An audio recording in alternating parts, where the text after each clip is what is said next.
আমি একজন মেডিকেল ছাত্রী, খুবই সাধারণ, সব দিক থেকেই পড়াশোনা, টাকা পয়সা, বিশেষ করে চেহারা ডার্ক শ্যামলা, মাঝারি হাইট ধরনের। আমার চেহারা নিয়ে আমার কোনো ক্ষোভ নাই, কিন্তু যেহেতু বিয়ের সময় হয়েছে, আমার আম্মু আমার চেহারা নিয়ে বেশ হীনম্মন্যতায় ভোগেন। মুখের উপরেই বলেন, যেহেতু আমি অসুন্দর, কোনো ভালো যোগ্য পাত্র আমি পাবো না। আমার কোনো প্রশ্ন নাই, তবে যদি কোনো কিছু আমার মায়ের উদ্দেশ্যে বলতেন, যাতে তিনি আল্লাহর উপর সম্পূর্ণ ভরসা রেখে তারপর আমার বিয়ের জন্য ছেলে খোঁজেন। প্রথম যে পুরুষকে দেখবে সে সাথে সাথেই যেন বিয়ের জন্য জোরাজোরি না করেন।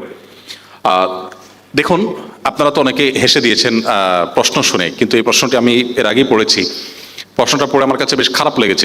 ভেবেছি যে এখানে 100-150 প্রশ্ন আছে, যদি 10টা প্রশ্নের উত্তরও দিই তাহলে এই বোনটার প্রশ্নের উত্তরটা দেব। কারণ এই বোন এই আশা করে প্রশ্ন করেছেন যে আমি হয়তো এই প্রশ্নের উত্তরে কিছু কথা বলবো যেগুলো তার মাকে তিনি শোনাবেন। হয়তো তার যে অশান্তি, তার দুঃখ, তার কষ্ট, তার ফ্যামিলিতে যে তার প্রতি টর্চার হচ্ছে, মেন্টাল টর্চার, সেটা হয়তো কিছুটা কমবে। দেখুন, দুর্ভাগ্য আমাদের, আমরা অনেকে নিজেকে মুসলমান দাবি করি, অথচ আমাদের আচার আচরণে আমরা মুসলমান নই।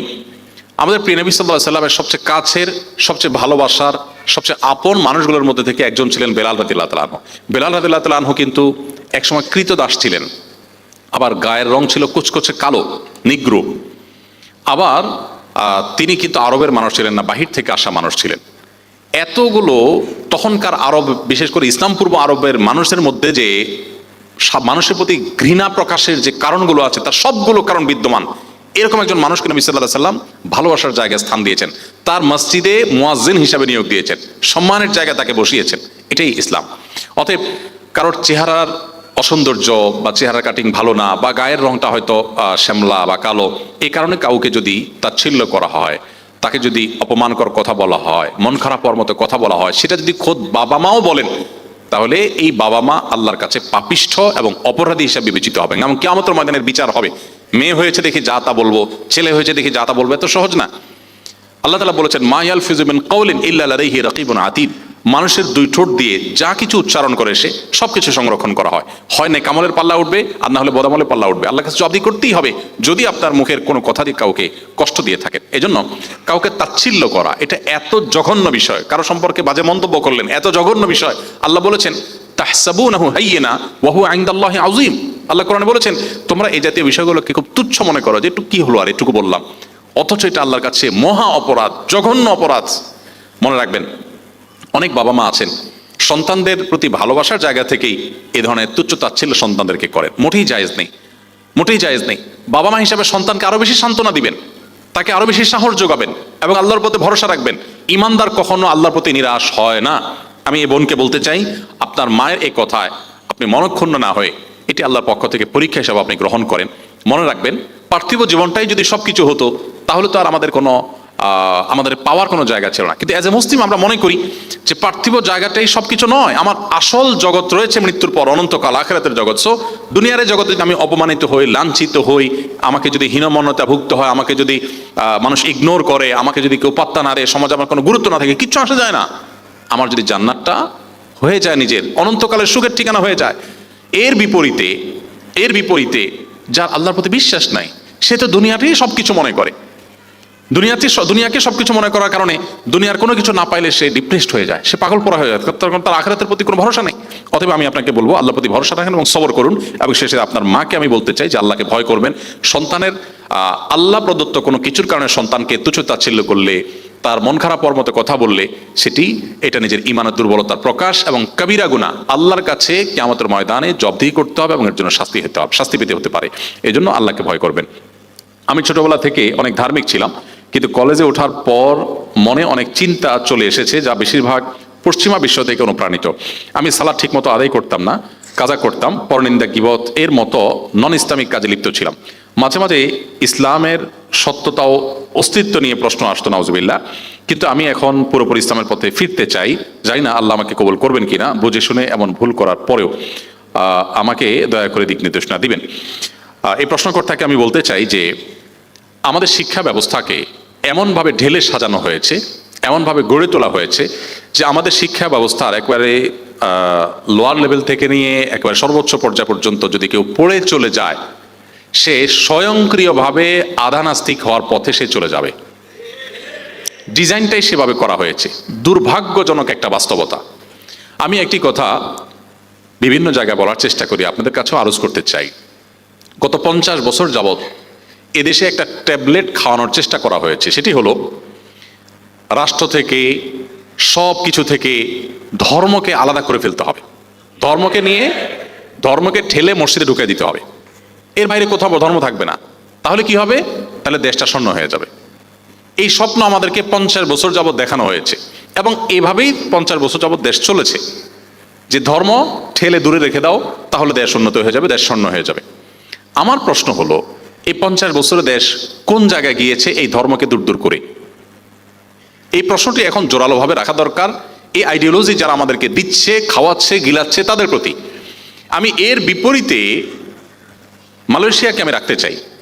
মালয়েশিয়াতে আমরা জানি সেখানে রাষ্ট্র ইসলামকে প্রচণ্ডভাবে ধারণ করে। তাদের সংবিধানে রাষ্ট্রধর্ম শুধু ইসলাম, অফিসিয়াল ধর্ম শুধু ইসলাম আছে তা নয়, মাত্র 65% মুসলমান হওয়ার পর, মাত্র 65% মুসলমান হওয়ার পর যদি তাদের সংবিধানে রাষ্ট্রধর্ম ইসলাম এরকম গুরুত্বের সাথে জায়গা দেয়, এবং পাশাপাশি অন্যান্য ধর্মীদের অবশ্যই ধর্মীয় স্বাধীনতা সেখানে নিশ্চিত করা আছে, কিন্তু অফিসিয়াল ধর্ম হিসাবে ইসলাম বলা আছে। এবং সেই সাথে তাদের প্রধানমন্ত্রী থেকে নিয়ে মন্ত্রী পরিষদের বেশিরভাগ সদস্যরা এমন যোগ্য ধর্মীয় দৃষ্টিকোণ থেকে, ধর্মীয় দিক থেকে, যে তাদের প্রেসিডেন্ট প্রধানমন্ত্রীরা যখন পশ্চিমা পৃথিবীতে যান, তাদের দেশীয়দের ইমামতি করে জুমার নামাজ তারা পড়ান, এবং তাদের মন্ত্রীদের ছেলে মেয়েরা হাফেজ হয়, সেগুলো তারা সোশ্যাল মিডিয়াতে ব্যাপকভাবে প্রচার করেন। মালয়েশিয়াতে আমার বেশ কয়েকবার যাওয়ার সুযোগ হয়েছে, আপনারা যারা গিয়েছেন তারা দেখেছেন সেখানকার সমাজের খাজে ভাজে ইসলামটাকে কিভাবে তারা ধারণ করে রেখেছে। সেখানে মহিলা পুলিশ যারা আছে তাদের দেখবেন যে মাথায় একটা সুন্দর করে কাপড় স্কার্ফ দেওয়া আছে। এভাবে প্রত্যেকটা খাজে ভাজে আপনি ইসলাম দেখতে পাবেন, খুঁজে পাবেন। তাদের শিক্ষা সিলেবাস, তাদের রাজনীতিতে, তাদের রাষ্ট্রীয় কর্মকাণ্ডে, তাদের সংবিধানে বিভিন্ন জায়গায় ইসলামকে খুব চমৎকারভাবে তারা স্থান দিয়ে রেখেছে। আমার প্রশ্ন হলো, ইসলামকে ধারণ করে মালয়েশিয়ানরা কি আমাদের চাইতে পিছিয়ে গেছে না এগিয়ে গেছে? কতটা এগিয়েছে যে আমাদের মন্ত্রী মিনিস্টাররা আমাদের দেশ থেকে কাজের জন্য, চাকরির জন্য আমাদেরকে নেওয়ার জন্য বসে থাকতে হয় তাদের কাছে গিয়ে। তো তারা আমাদের চাইতে কম সময়ে আমাদেরকে পেছনে ফেলে অনেক দূর চলে গেছে। কই তাদের ধর্ম পালন বা তাদের ধর্মকে ধারণ করা তো তাদের অগ্রগতির পথে বাধা হয়নি? আমি একটি কথা প্রায়শই বলার চেষ্টা করি। 2010 সালের জরিপ অনুযায়ী বাংলাদেশে 3.25 লক্ষ মসজিদ ছিল, সেটা হয়তো এখন 4 লক্ষ হয়েছে। 4 লক্ষ মসজিদে শুক্রবারে জুমার দিন 12:30 থেকে 1:30 পর্যন্ত এই টাইমটাতে গড়ে যদি প্রত্যেকটা মসজিদে 150 কোটি মানুষ থাকে, মুসল্লি যদি উপস্থিত হয়, তাহলে 6 কোটি মানুষ প্রতি সপ্তাহে ইমাম খতিবদের অ্যাড্রেস শোনার সুযোগ পান। বাংলাদেশের সবগুলো গণমাধ্যম একযোগে যতজন ভিউয়ার থাকে, যতজন দর্শক থাকে, তাদের সংখ্যা যোগ করলে অবশ্যই 6 কোটি হবে না। এমন পিক টাইম নেই যে একসাথে সবগুলো টিভি চ্যানেলের দর্শক 6 কোটি, দূরের কথা 1 কোটিও হয়, অসম্ভব। তো যে দেশের মসজিদগুলো দেশের বৃহৎ জনগোষ্ঠীকে প্রতি সপ্তাহে অ্যাড্রেস করার সুযোগ পায়, সে ইমাম সাহেবদেরকে যদি আমরা প্রশিক্ষণ দিয়ে তাদেরকে যদি রাষ্ট্রের উন্নয়নে আমরা সংযুক্ত করতে পারতাম, সম্পৃক্ত করতে পারতাম, আমাদের পাঠ্যপুস্তকে, আমাদের শিক্ষাক্রমে যদি ধর্মীয় শিক্ষাকে আমরা গুরুত্ব দিতে পারতাম, তাহলে আজকে যিনি প্রশ্ন করেছেন তার মধ্যে এই মেন্টালিটি তৈরি হতো না। এটি বাস্তবতা যে আমাদের অনেক ধার্মিক ছেলেমেয়েরা তারা স্কুল কলেজে এসে, জেনারেল শিক্ষার এই জগতে এসে একটা পর্যায়ে তিনি নিজের অজান্তে ধর্মকর্ম থেকে তিনি সরে যাচ্ছেন। আমার প্রশ্ন হলো, এই দেশের প্রায় যত মুসলমান আছেন, প্রায় বেশিরভাগ মুসলমান, আমি কোনো পার্সেন্টেজ উল্লেখ করতে চাই না, বেশিরভাগ মুসলমানই তার সন্তান স্কুলে পড়লেও একটা টাইম যেন সে কোরআন শিখে, ধর্মকর্ম শিখে, নামাজ শিখে তার জন্য একজন হুজুর রাখেন অথবা মক্তবে পাঠান। তাহলে ইন্ডিভিজুয়াল প্রচেষ্টায় তার সন্তানের ধর্মীয় শিক্ষা তিনি নিশ্চিত করার জন্য চেষ্টা করছেন।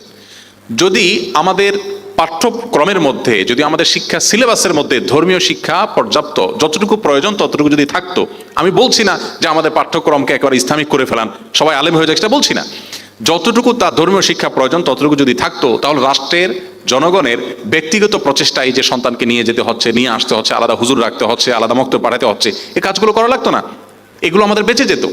তাহলে যারা ছোটবেলা থেকে ধর্মকর্ম করতেন কিন্তু আপনি স্কুল কলেজের পরিবেশে এসে দিন থেকে সরে যাচ্ছেন, আপনাকে মনে রাখতে হবে এখানে পরিকল্পিতভাবে ডিজাইনটাই এমনভাবে করা যে আপনি যাতে আল্লাহ থেকে দূরে সরেন, আপনার যাতে আখিরাতের বিশ্বাসগুলো ঠুনকো হয়ে যায়, দুর্বল হয়ে যায়, প্ল্যান ওয়াইজ সেগুলো পুশ করার জন্য অপচেষ্টা করা হয়। আমি বিভিন্ন সময় ইয়েতে আমাদের এডুকেশন মিনিস্ট্রিতে যাওয়ার সুযোগ হয়েছে বিভিন্ন সময়। কখনো কখনো সংশ্লিষ্ট বিষয়ে যারা দায়িত্বশীল তাদের সাথে বসার জন্য, বৈঠক করার জন্য, বিভিন্ন বিষয়ে আর্গুমেন্ট নিয়ে, অনুরোধ নিয়ে, সেটা অবশ্যই জাতীয় স্বার্থে বা দিনী স্বার্থে, ব্যক্তিগত কোনো কাজ নিয়ে আলহামদুলিল্লাহ আমি কখনো যাইনি। তো আমি একটা জিনিস দেখে খুব অবাক হয়েছি, সচিবালয়ে উপদেষ্টা বা মিনিস্টার যারাই যখন দায়িত্বে থাকেন তাদের অপেক্ষার রুমে, ওয়েটিং রুমে উল্লেখযোগ্য সংখ্যক পশ্চিমারা, বিদেশিরা তারা বসে থাকেন। আমার নিজের ভেতরে প্রশ্ন জেগেছে, আমাদের পাঠ্যপুস্তকে কি থাকবে না থাকবে, আমার স্কুলের ছেলেমেয়েরা কি পড়বে না পড়বে, এটা নিয়ে তাদের তো মাথা ব্যথার কারণটা কি? কিন্তু আমি দেখেছি যে তারা তাদের বিভিন্ন আইডিয়া, তাদের বিভিন্ন ধ্যান ধারণা, তাদের বিভিন্ন আপনার প্রস্তাবনা, এগুলো তারা ঢোকানোর জন্য চেষ্টা করছে। এক শ্রেণী এনজিও আছে সেগুলোকে পুশ করার জন্য চেষ্টা করছে। আমাদের দেশে অনেক অনাচার আছে, যে অনাচারগুলো পশ্চিমা দুনিয়া থেকে এখানে আমদানি করা হয়েছে কোনো প্রয়োজন ছাড়া। এগুলো আমাদের সমাজের জন্য ক্ষতি ছাড়া কোনো লাভের কিছু বই আনে নাই, বাট সেগুলো আনা হয়েছে। তো পাঠ্যপুস্তকে, আমাদের কারিকুলামে এরকম জিনিস থাকার কারণে আমাদের অনেক ছেলেমেয়েরা কিন্তু নষ্ট হয়ে যাচ্ছে। তো এই জায়গাটাতে আমাদের সবাই মনোযোগী হইতে হবে যে দেশের সংখ্যাগরিষ্ঠ মানুষের চিন্তা চেতনা বিরুদ্ধ কোনো কিছু পুশ করা, শিক্ষার নামে হোক, সংস্কৃতির নামে হোক, বিনোদনের নামে হোক, সেটা কখনো জনগণের আকাঙ্ক্ষার প্রতিফলন হতে পারে না। এই জায়গাটাতে আমাদের সবাই সোচ্চার থাকতে হবে, তা না হলে আমাদের পরবর্তী প্রজন্মকে আমরা কোনোভাবেই ধরে রাখতে পারবো না। অতএব যিনি এই প্রশ্নটি করেছেন তার উদ্দেশ্যে আমি বলতে চাই যে আপনার পূর্বের যে মন মানসিকতা ছিল সেটার জন্য আপনি অবশ্যই আল্লাহর কাছে অনুতপ্ত হবেন এবং আল্লাহ তাআলা ক্ষমাশীল, তিনি ক্ষমা করবেন। এখন আপনি ইসলামের পথে আসার জন্য অবশ্যই আপনাকে সার্কেল মেনটেন করতে হবে, ধর্মীয় সার্কেল, দ্বীনি সার্কেল মেনটেন করবেন, তাদের সাথে উঠা বসা করবেন এবং আল্লাহর দিকে ফিরে আসার জন্য কোরআন হাদিসের জ্ঞান অর্জন করবেন। ইনশাআল্লাহ আল্লাহ তাআলা আপনাকে সাহায্য করবেন।